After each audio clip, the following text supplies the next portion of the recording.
కాలుస్తాను. నేను ఫస్ట్ కొంచెం పెంక కాలాక కొంచెం ఆయిల్ వేసుకుంటాను. ఆయిల్ వేస్తేనే కొంచెం చపాతీ కడక్ అవుతుంది అన్నమాట. సో ఇప్పుడు నేను చేస్తుంది ఏంటి చెప్పండి? Chapati pickle pizza. Understand? So నేను ఆయిల్ని ఇట్లా రౌండప్ చేస్తాను. చపాతీ మొత్తం అంటాలి కదా. చపాతీ మొత్తంకి ఇలా అంటాలి. చపాతీని ఎక్కువ కాల్చుకోవద్దు, జస్ట్ డ్రైగా కాల్చుకోవాలి. లైక్ పుల్కా చేసుకోవాలి. ఫస్ట్ థింగ్ అయితే పుల్కా. సో మనం స్లిమ్గా పెడితే లోపల ఉన్న వెజిటేబుల్స్ అవి కొంచెం మంచిగా ఉడుకుతుంది అన్నమాట. సో నేను కొంచెం పైన నుంచి కూడా ఆయిల్ వేసుకుంటాను, ఎందుకంటే ఈ చపాతీ కూర కావాలి కాబట్టి, కడక్ కావాలి కాబట్టి. సో దీన్ని మనం ఒక 2 minutes వదిలేస్తాం.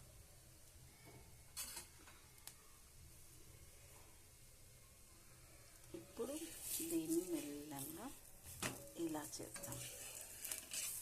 ఓకే, ఇప్పుడు చూస్తున్నాం కదా మనం ఎంత మంచిగా కడక్ అయిపోయింది వేడిగా.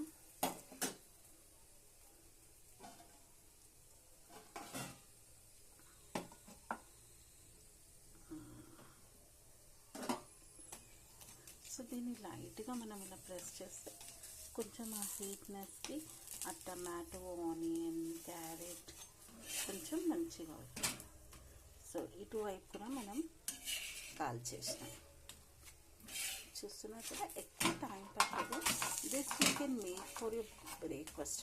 మోస్ట్లీ హౌస్ వైఫ్ లేడీస్ అన్నమాట. వాళ్ళు ఏం చేస్తారు, అయ్యో ఇప్పుడు బ్రేక్ఫాస్ట్ ఏం చేయాలి, పిల్లలు వెళ్ళిపోతారు, హస్బెండ్ వెళ్ళిపోతారు. సో ఒక నైఫ్ తీసుకొని ఇలా మనం దాన్ని కట్ చేసుకోవాలి. అది ఏం చేసుకోవాలో అర్థం కాదు. అరే నేనేం చేసుకోవాలి ఇప్పుడు, బ్రేక్ఫాస్ట్ ఏం తినాలి అని అర్థం కాదు. చాలామంది టిఫిన్స్ చేసుకున్న వాళ్ళు ఓకే, చాలామంది ఓకే లేక టిఫిన్ చేయలేరు, ఏదో ఒకటి చేస్తారు కదా, వాళ్ళ గురించి చెప్తున్నాను. I put it in the plate and మనం ఇలా కట్ చేసుకోవాలి 4 pieces. సో మీరు చూస్తున్నారు కదా,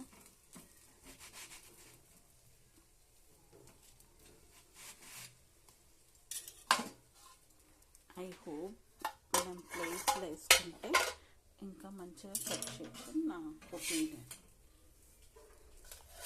సో ఇది మనకి కడక్ అయిపోయింది, ప్లస్ మనకి కావలసినట్టు రెడీ అయిపోయింది. చాలామంది తినేటప్పుడు కట్ చేసుకుంటారు. సో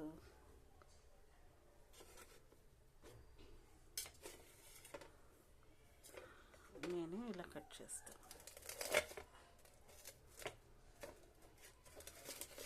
సో దీన్ని నేను 4 pieces చేసేసిన. సో కొంచెం మనం చూద్దామా, లోపల కూడా మంచిగా బాయిల్ అయిపోయింది, హీట్నెస్ వచ్చింది. దీన్ని మనకి ఇష్టం వచ్చినట్టు కట్ చేసుకోవచ్చు. Okay, so this is the